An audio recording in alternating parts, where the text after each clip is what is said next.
Aduh, jadi takut mau pilih metode lahiran. Takut kenapa, Dea? Takut dok, soalnya ada yang bilang kalau sesar itu ada batas maksimalnya. Terus nanti jadi nggak bisa hamil lagi dong. Walah, yuk kita bahas deh.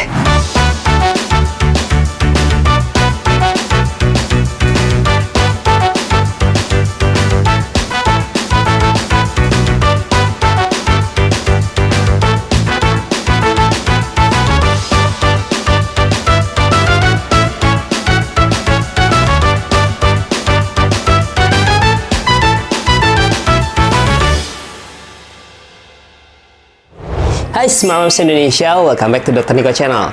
Nah, kali ini kita akan bahas tentang seksio cesaria atau persalinan sesar. Sebenarnya nggak ada batasan ya, berapa kali maksimal untuk kelahiran sesar, bahkan ada 4 kali pun ada. Tetapi, yang perlu diwaspadai hanya apabila persalinan sesar sudah lebih dari 2 kali, maka angka kerobekan rahim akan meningkat 2-3 kali lipat. Tidak peduli lebihnya berapa kali pun, jadi mau 3 kali, 4 kali, 5 kali, 6 kali, tetap sama. Angka robekan rahim meningkat 2-3 kali lipat. Nah, apa saja sih yang harus diwaspadai untuk kehamilan pasca persalinan sesar?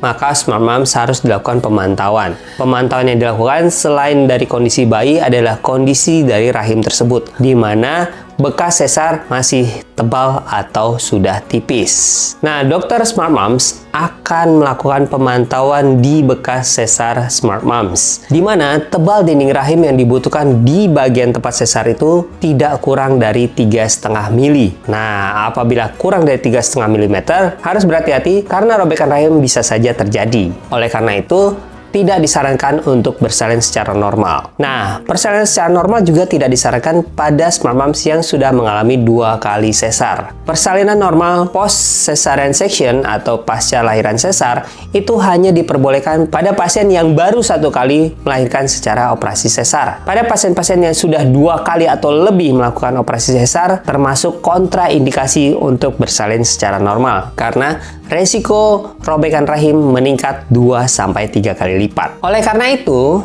pada pasien-pasien yang sudah pasca sesar 1 kali, diperbolehkan untuk melahirkan secara normal apabila tidak ada indikasi kesempitan panggul dan hanya boleh dilakukan pada persalinan yang berjarak minimal 2 tahun. Tetapi, pada pasien-pasien yang mau bersalin secara sesar lagi, tidak perlu menunggu sampai 2 tahun. 6 bulan saja sudah cukup untuk kembali hamil. Untuk pasien-pasien yang sudah pernah bersalin secara sesar, maka harus diperhatikan juga usia kehamilan untuk bersalin. Nah, usia kehamilan untuk bersalin secara sesar kembali itu sebaiknya minimal 37 minggu, maksimal di 39 minggu atau sebelum adanya kontraksi persalinan. Mengapa demikian? Pada kasus-kasus di mana sudah ada kontraindikasi untuk bersalin normal seperti adanya panggul sempit atau bersalin sesar sudah lebih dari 2 kali, maka Smart Moms harus menentukan tanggal bersalin secara sesar kembali antara usia kehamilan 37 minggu sampai usia kehamilan 39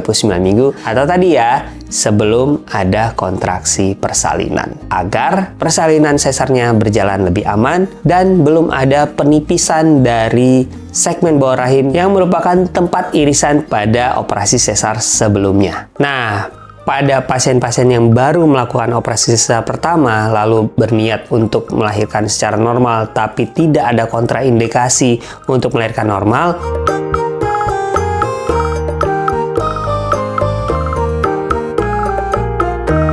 maka dokter kandungan Smart Moms juga akan melakukan pemantauan segmen bawah rahim tersebut dengan USG mulai di usia kehamilan 37 minggu untuk melihat apakah tebal segmen bawah rahim bekas irisan yang pertama itu lebih dari 3,5 mm. Apabila sudah lebih dari 3,5 mm, maka bisa saja dicoba untuk bersalin normal, tetapi dengan pemantauan ketat di kamar bersalin dan syaratnya harus bisa melakukan operasi sesar dalam 30 menit sejak diputuskan harus melakukan operasi sesar. Mengapa demikian? Karena bisa saja membahayakan nyawa ibu dan bayinya apabila terjadi robekan rahim. Jadi gitu deh, ada Smart Moms, nggak perlu khawatir ya. Diskusikan dengan dokter kandungan Smart Moms untuk pemilihan metode persalinan. Dan nggak perlu khawatir apabila memang harus melakukan operasi sesar meskipun lebih dari 2 kali. Walaupun memang resikonya akan lebih tinggi apabila melakukan operasi sesar lebih dari 2 kali. Selain tadi robekan rahim, juga bisa terjadi perlengketan. Nah, diskusikan dengan pasangan, diskusikan juga dengan dokter kandungan untuk penanganan yang paling tepat. Jadi gitu deh ya, dan Smart Moms, paham kan? Jika Smart Moms masih punya pertanyaan lain, boleh nih tulis di kolom komentar di bawah atau kunjungi Instagram saya di Nicholas_SPOG. Dan ingat-ingat untuk like, subscribe, dan share video ini supaya saya tetap bisa menjawab pertanyaan Smart Moms se-Indonesia.